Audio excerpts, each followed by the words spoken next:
Oh, it's a big crowd. Good evening.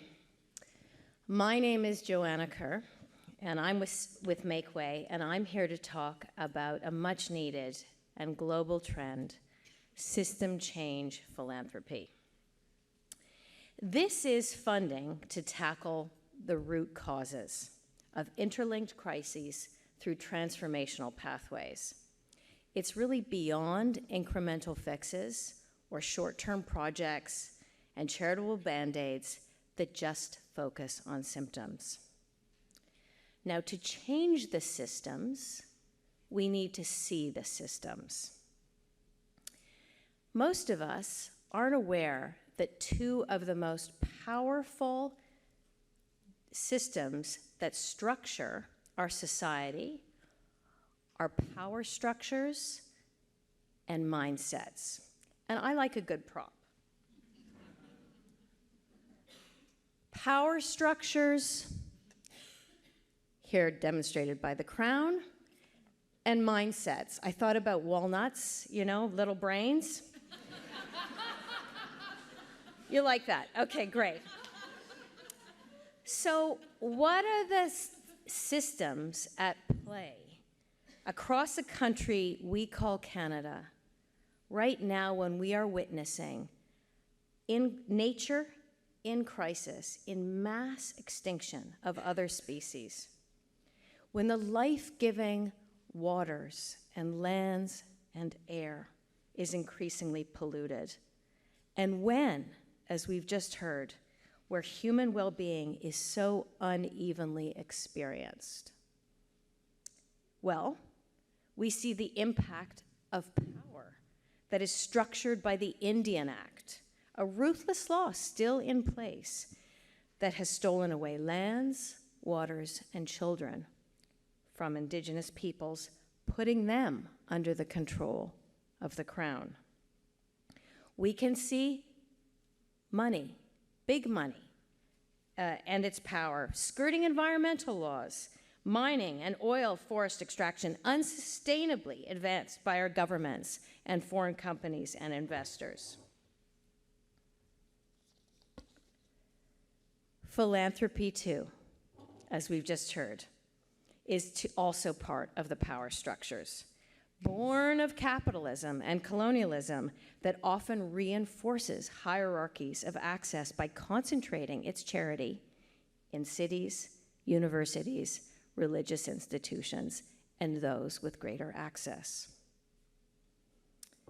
As for the beliefs that uphold these systems, well, we care more about the stock market than the state of our lakes, forests, oceans, in terms of what determines the health of our society.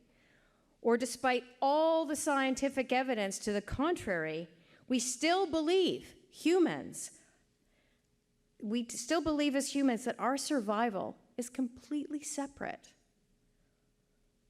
from that of fresh water, soil, bees, fish, birds, insects. They are there for us to dominate, to control, to manufacture, or play with. Yet our survival is fused with nature. So what can philanthropy do? Can it be part of the solution to actually change these systems? Well, from what we're hearing tonight, there is some shared hope that a transformed philanthropic system can catalyze deep change by shifting power and by shifting mindsets. At MakeWay, here are just 5 of the ways that we understand systems change philanthropy. First, it's got to be community-led, ceding power to the grassroots.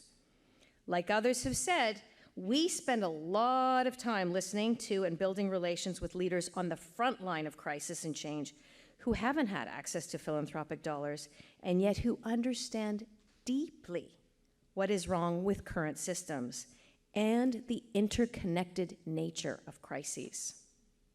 Second, this means unrestricted funding. We work to open a flow of resources, especially to Indigenous communities, who then direct money where it needs to go without conditions as a means to shift power. Third, this is patient and adaptive capital. None of this, as we've heard, can be done on a project base or piecemeal. It needs 7-generation thinking and time horizons. For real lasting change, the path won't be linear. Why? Because the systems are always changing. Fourth, it's explicit about mindset shifts. That means new beliefs, new stories, new narratives. So that can look like funding explicitly for Indigenous cultural and language resurgence, or amplifying the teachings that we humans all have a sacred responsibility to be in relationship with nature. It's upholding the belief that we can't have reconciliation without truth. It's the true story that the good life or happiness is born of our relationships with each other and with nature, and not shopping. Fifth, it actually means learning from nature and interconnectedness. Like a forest, all living things above and below the soil are working together and are interdependent, co-hosting risk and forging resilience. It means then funding flowing into a network and supporting relationship building. Breakdown unfolds and has knock-on effects, but so does regeneration. So can this form of philanthropy work? It already is. From coast to coast to coast, systems change philanthropy has contributed an incredible resurgence and flourishing of Indigenous communities, declaring, protecting, and stewarding vast lands and waters for the benefit of all of us and climate action. Young people are being taught by their elders the language and ceremonies that connects them to land and nature, changing food systems, changing health systems. Funding flows of leaders to leaders of the place means creation of new generative, regenerative community economic models in their terms, so that the future holds abundance for next generations where nature and people thrive together. But this work is far from done. So what can you do? As a philanthropist, if you really want to share power and shift and share power, we need to center equity. We need to fund the people in the place who know what's working.